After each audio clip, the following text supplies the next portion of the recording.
You didn't lose your mind. You were made to doubt it. There was a moment, maybe it was in the car, maybe it was in the kitchen, maybe it was 3 in the morning staring at the ceiling, when you thought to yourself, something is deeply wrong with me. You couldn't explain what had happened to you. You couldn't even name it, but you felt it in your chest, in your bones, in the way you flinched at a tone of voice, in the way you apologized for things you didn't do, in the way you forgot who you were. This video is for you, because what happened to you had a name, it had a science, and it nearly destroyed you from the inside out. Section 1. The invisible wound. Most people understand abuse when they can see it, a bruise, a scar, evidence. But narcissistic abuse leaves marks that don't show up on skin. They show up in how you think, in how you feel, in how your body responds to silence, to a door closing too hard, to the slight change in someone's expression. Dr. Ramani Durvasula, one of the world's leading clinical psychologists specializing in narcissistic abuse, calls it a slow erosion. Not a single explosion, 1,000 small detonations, over months, over years, until there is almost nothing left. And here is the cruelest part. You didn't see it coming because it didn't start with cruelty. It started with magic, the love bombing, the intensity, the feeling that someone had finally seen you, chosen you, needed you. The relationship felt like coming home, and that is by design. Narcissistic abuse follows a predictable cycle: idealize, devalue, discard, repeat.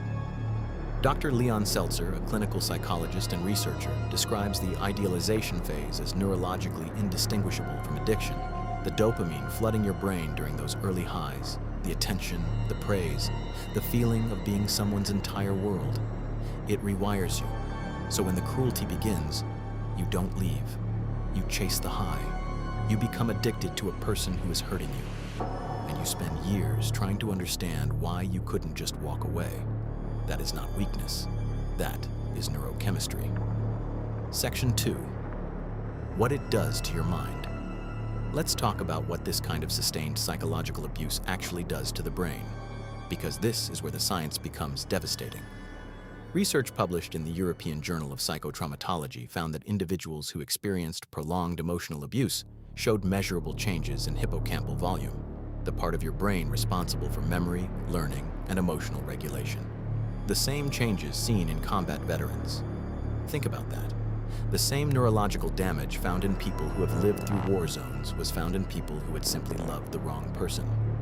Then there's the prefrontal cortex, the part of your brain that makes decisions, sets boundaries, and says no. Chronic psychological stress shrinks it, literally. It becomes harder to think clearly, harder to trust your instincts, harder to leave.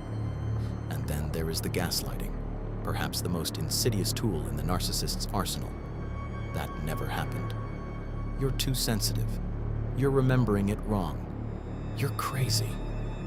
Gaslighting is not just emotional manipulation. It is a systematic dismantling of your perception of reality. Psychiatrist Robin Stern describes it as being made to feel like a stranger in your own mind. Over time, the brain begins to adopt the abuser's version of reality as its own. Your internal narrative, the voice that once told you what was real, what was safe, what was right, becomes unreliable. You stop trusting yourself. And when you stop trusting yourself, you stop leaving. Because how do you escape a situation your own mind has been convinced doesn't exist? Section 3. What it does to your body. We need to talk about your body, because it kept the score long before you ever had the words, the stomach that wouldn't settle, the chest that sat heavy, the exhaustion that no amount of sleep could touch, the illnesses that kept coming, the autoimmune conditions, the migraines, the pain that doctors couldn't explain. This was not in your head. This was your body screaming. When a person lives in a state of chronic psychological threat, the nervous system activates the same survival response it would during a physical attack. The hypothalamic pituitary adrenal axis floods the body with cortisol and adrenaline, designed for short-term survival. Not for years, Research published in Psychosomatic Medicine found that women who experienced sustained emotional abuse had significantly elevated inflammatory markers, the same markers linked to cardiovascular disease, diabetes, and autoimmune disorders. Dr. Bessel van der Kolk, whose landmark research has transformed how we understand trauma, found that unprocessed psychological trauma lives in the body as physical sensation, not as memory, not as thought, as sensation. Which is why you can know intellectually that you are safe and still not feel it. The body doesn't process trauma through logic. It processes it through experience, through time, through the slow, deliberate work of teaching your nervous system that the threat has passed. And for many survivors, that work takes years, because the body learned to brace, it learned to scan, to read every room, every face, every shift in atmosphere. That is called hypervigilance, and it is exhausting in ways that other people simply cannot comprehend. Section 4. What it does to your soul. And now we come to the part that is hardest to name, the part that doesn't appear in clinical studies, the part that sits in silence at 4 in the morning. The soul wound. Because narcissistic abuse doesn't just distort your thinking or destabilize your nervous system. It takes something from you. It takes your sense of self. Psychologist Jennifer Freed developed the concept of betrayal trauma, the particular devastation of being harmed by someone you trusted, someone you loved, someone you built your life around. Unlike stranger trauma, betrayal trauma attacks the very foundation of how you understand human connection. After enough time in a narcissistic relationship, many survivors report the same thing. They don't know who they are anymore. They lost their friendships, their interests, their voice. They shaped themselves, unconsciously, desperately, around the demands of someone who is never going to be satisfied. They became small, and here is what makes it so hard to recover. Narcissistic abuse doesn't end when the relationship ends. It follows you into the next relationship, where you wait for the cruelty to begin, into the silence of an ordinary evening, where the absence of chaos feels wrong, feels suspicious, into the mirror where you still hear their voice before you hear your own. Judith Herman, in her foundational work on trauma and recovery, describes this stage as complex PTSD, the erosion of identity, the chronic shame, the profound disconnection from the self that comes from prolonged interpersonal abuse. Not a single traumatic event, 1,000. And the shame, God, the shame is perhaps the heaviest thing survivors carry. Shame for staying, shame for leaving, shame for missing them, shame for not being able to explain it to people who were never in that room. But hear this, the shame was never yours to carry. It was placed on you, deliberately, systematically, by someone who needed you to feel small so they could feel powerful. That shame belongs to them. Section 5. The long way back. Recovery from narcissistic abuse is not linear. It is not a straight line from broken to healed.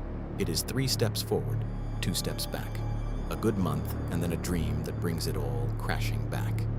A song, a phrase, the way someone tilts their head. But people do recover, not to who they were before. That version of you is gone. And perhaps that is not entirely a loss, because something emerges on the other side of this. A woman who has rebuilt herself from rubble. A man who finally knows, in his body, not just his mind, what he will never accept again. Research by Dr. Richard Tedeschi and Dr. Lawrence Calhoun on post-traumatic growth found that survivors of interpersonal trauma often report a deeper capacity for empathy, a stronger sense of personal strength, and a more authentic relationship with life, not in spite of what they survived, but because of it. The road back begins with one thing: naming it, not dismissing it, not minimizing it, not telling yourself it wasn't that bad, that you're overreacting, that other people had it worse. Naming it. Narcissistic abuse, psychological violence. What happened to you was real. The damage it caused is real. The time it will take to heal is real. And you are not broken. You are in the process of becoming. Therapy, specifically trauma-informed approaches like EMDR, somatic therapy, and IFS, has shown remarkable results with survivors of narcissistic abuse, not because they fix you, because they help you find the version of yourself that never left. The one who was there before the relationship began, the one who still knew what safety felt like, the one who is still, quietly, stubbornly, waiting. So, you didn't lose your mind, you didn't imagine it, you didn't deserve it, and you are not alone in trying to find your way back from something that most people will never fully understand, unless they have lived it. The shadow is real, but you are still here, and being still here, after everything that tried to break you, is not a small thing. That is everything. I want to ask you something, and I genuinely want to know. How long did it take you to realize that what you experienced was abuse and not your fault? Leave your answer below, because someone reading your words tonight needs to know they are not the only one. The Shadow Mind